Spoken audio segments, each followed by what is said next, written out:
Hello friends, स्वागत है आपके अपने चैनल में।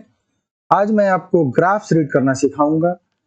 आज का वीडियो देखने के बाद फिजिक्स में ग्राफ्स को रीड करने में आपको कोई दिक्कत नहीं आएगी, इसलिए ये वीडियो पूरा देखिए। तो without any wasting any time शुरू करते हैं। तो सबसे पहले ग्राफ क्या है?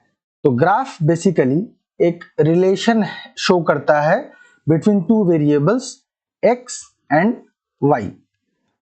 तो x और y के बीच में जो रिलेशन है वो ग्राफ्स के जरिए पता चलता है। रिलेशन कहने का मतलब है कि x के साथ y इंक्रीज करता है या x के साथ y का डिक्रीजिंग रिलेशनशिप है या कांस्टेंट रिलेशनशिप है। ये ग्राफ्स के जरिए बेसिकली एक ग्राफिकल पैटर्न में ड्राइंग के जरिए हमें पता चलता है। तो ग्राफ्स में दो एक्सिस होते हैं, ये x एक्सिस है, हॉरिजॉन्टल वाला x एक्सिस होता है और वर्टिकल वाला y एक्सिस होता है। x एक्सिस में जनरली इंडिपेंडेंट वेरिएबल को प्लॉट किया जाता है जो इंडिपेंडेंट होते हैं, और y एक्सिस में जनरली डिपेंडेंट वेरिएबल को प्लॉट किया जाता है जो डिपेंडेंट ऑन x होते हैं। तो सबसे पहले एक पॉइंट को हम प्लॉट करना सीखेंगे, या फिर यूं कहे तो पॉइंट यदि दिया है तो उसका लोकेशन को हम ट्रेस करना सीखेंगे। तो मान लेते हैं ये पॉइंट हमें यहाँ पे P दिया गया है, और नोट करने वाली बात यह है कि ये जो x और y एक्सिस जहां इंटरसेक्ट करते हैं उसे ओरिजिन कहते हैं O, और उसका कोऑर्डिनेट जो होता है वो 0,0 होता है। तो ये पॉइंट P है, तो इसका कोऑर्डिनेट्स हम निकालेंगे। तो पहले हम क्या करते हैं, हम देखते हैं कि इसने x डिस्टेंस में कितने स्केल्स या कितने डिविजन्स कवर किए हैं। तो x एक्सिस में देखते हैं इसने कितने डिविजन्स ट्रेवल किए हैं। 1 2 3 4 5 6 7 8। यहां इस पॉइंट को पहुंचने के लिए हमें x एक्सिस में 8 यहां मार्क करते हैं, 8 ट्रेवल करना पड़ा है, 8। अब यहां से y, तो 1 2 3 4 5 6, यानी y एक्सिस में हमें 6 डिविजन्स ट्रेवल करने पड़े हैं, इसलिए इस पॉइंट का कोऑर्डिनेट है 8,6। तो 8,6 जब भी आप देखें तो ये इंफॉर्मेशन आपके दिमाग में आ जाना चाहिए कि x एक्सिस में इसने डिस्टेंस 8 डिविजन्स ट्रेवल किए हैं और y एक्सिस में 6 डिविजन्स ट्रेवल किए हैं। तो चलिए with this information in mind अब हम नेक्स्ट देखते हैं किसी कर्व को। तो चलिए ये एक कर्व आपको दिया गया है, हम मान लेते हैं कि ये एक vt कर्व है, मतलब एक वेलोसिटी टाइम कर्व है। y एक्सिस में हमने वेलोसिटी को प्लॉट किया है और x एक्सिस में टाइम को प्लॉट किया है। तो टाइम इंडिपेंडेंट वेरिएबल है और velocity is dependent on x, velocity is dependent on time. तो इस प्लॉट को या इस कर्व को देख के हमें क्या इंफॉर्मेशन मिलता है, वेलोसिटी का टाइम के साथ क्या रिलेशन है, ये हमें इस कर्व को देखकर पता लगाना है। तो देखिए इसमें दो पॉइंट को हम ले लेते हैं। एक पॉइंट A है जिसका कोऑर्डिनेट है 2,4 और दूसरा पॉइंट B है जिसका कोऑर्डिनेट है 8,8। 2,4 का मतलब है इसने x एक्सिस में डिस्टेंस ट्रेवल किए हैं 2 और y एक्सिस में इसका डिस्टेंस है 4। उसी प्रकार B है का मतलब है कि x एक्सिस में इसका डिस्टेंस है 8 और y एक्सिस में भी इसका डिस्टेंस है 8।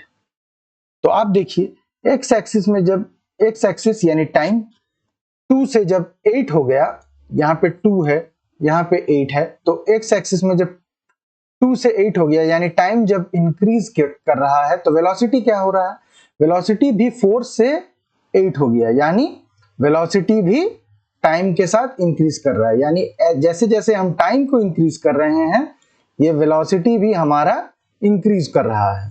तो कह सकते हैं हम कि ये एक राइजिंग कर्व है, यानी with time increasing time velocity is also increasing, या इस केस में हम कह सकते हैं कि एक्सेलरेशन जो है, इस केस में acceleration is positive, acceleration positive acceleration है, तभी तो समय के साथ साथ इसकी वेलोसिटी इंक्रीज कर रही है। तो चलिए अब नेक्स्ट ग्राफ देखते हैं। पहली वाली ग्राफ को देखने के साथ अब थोड़ा सा आपको कुछ एक आइडिया आ गया होगा कि ये कौन सा कर्व है। तो चलिए आगे देख लेते हैं। इस प्रीवियस ग्राफ की तरह ही यहाँ पर भी हम दो पॉइंट लेते हैं A और B। एक का पहले वाले का कोऑर्डिनेट है 4,10 और दूसरे वाले का कोऑर्डिनेट है 16,3।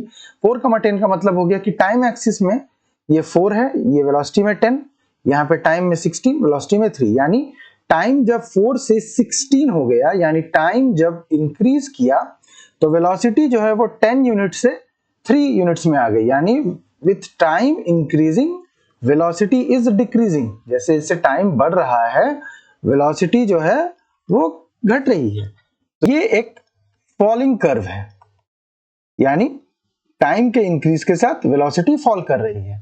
इस केस में हम कह सकते हैं कि एक्सेलरेशन जो है वो नेगेटिव है। तो जब भी आपको इस टाइप का कर्व मिले तो आपको समझ जाना है कि ये एक फॉलिंग कर्व है, यानी with increasing T velocity is decreasing. आइए अब एक नेक्स्ट ग्राफ देखते हैं। गेस कीजिए, गेस करके हमें बताइए कि ये कौन सा कर्व है, कमेंट सेक्शन में हमें बताइए। चलिए अब हम बताते हैं। ये एक कांस्टेंट कर्व है। कांस्टेंट कैसे है, देखिए एक्स एक्सिस का हमारा कोऑर्डिनेट्स देखिए 2, 7 और 13। एक्स एक्सिस में यानी टाइम हमारा 2, 7 और 13 हो गया, बट वाई एक्सिस यानी वेलोसिटी इज कांस्टेंट 8, 8, 8, यानी कि टाइम इंक्रीज कर रहा है but velocity is constant, velocity increase नहीं कर रहा है। तो ये एक कांस्टेंट कर्व है, यानी इसे हम एक बोल सकते हैं कि यूनिफॉर्म वेलोसिटी कर्व है, यूनिफॉर्म वी कर्व। और इस केस में एक्सेलरेशन जो है वो 0 है। तो ये देखकर आइडिया आपको मिल जाना चाहिए, जब भी आप ऐसा कोई स्ट्रेट लाइन कर्व देखें जो कि हॉरिजॉन्टल टू एक्स एक्सिस है, तो आपको ये एक आइडिया लग जाना चाहिए कि ये एक कांस्टेंट कर्व है।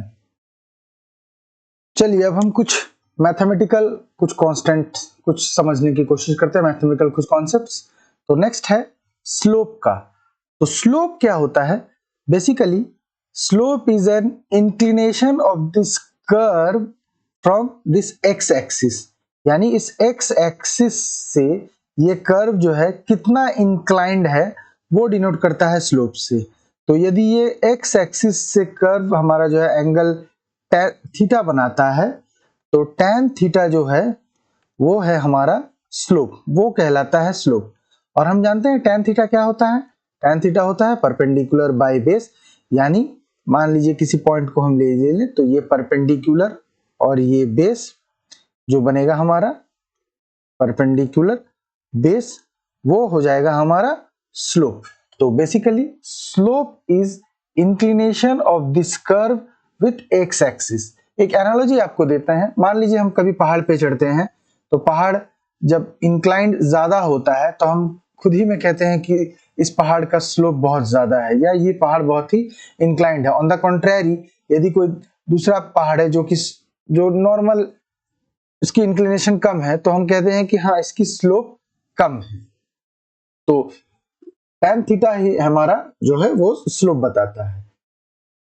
अब इसका मैथमेटिकली अब हम एक कंपैरिजन देखते हैं कि यदि दो कर्व है, तो मान लेते हैं ये पहला कर्व है OA और दूसरा कर्व है BC।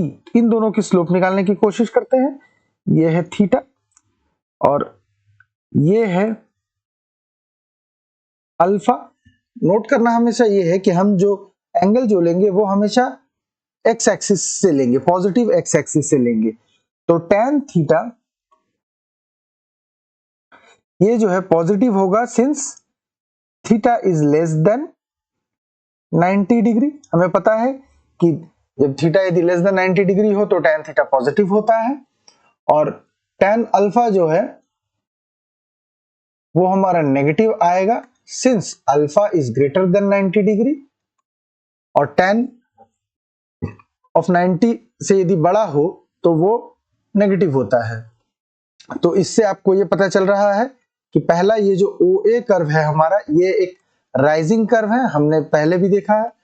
तो राइजिंग कर्व का जो स्लोप होता है वो पॉजिटिव होता है, और जो फॉलिंग कर्व है उसका जो स्लोप होता है वो नेगेटिव होता है। और यदि कोई कर्व मान लीजिए कांस्टेंट कर्व है, यदि वो कोई कांस्टेंट कर्व है तो वो एक्स एक्सिस के साथ जो है वो 0 एंगल बना रहा है, तो उस केस में कांस्टेंट केस में tan थीटा जो 0 होगा, यानी स्लोप जो होगा वो 0 होगा फॉर कांस्टेंट कर्व। तो यदि किसी कर्व का स्लोप हमें दिया है तो उससे हमें उसका नेचर पता चल जाएगा कि वो राइजिंग है या फॉलिंग है या फिर कांस्टेंट है।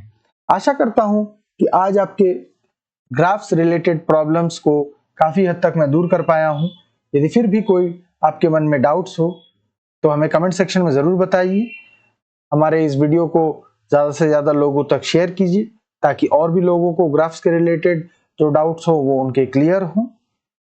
Thank you.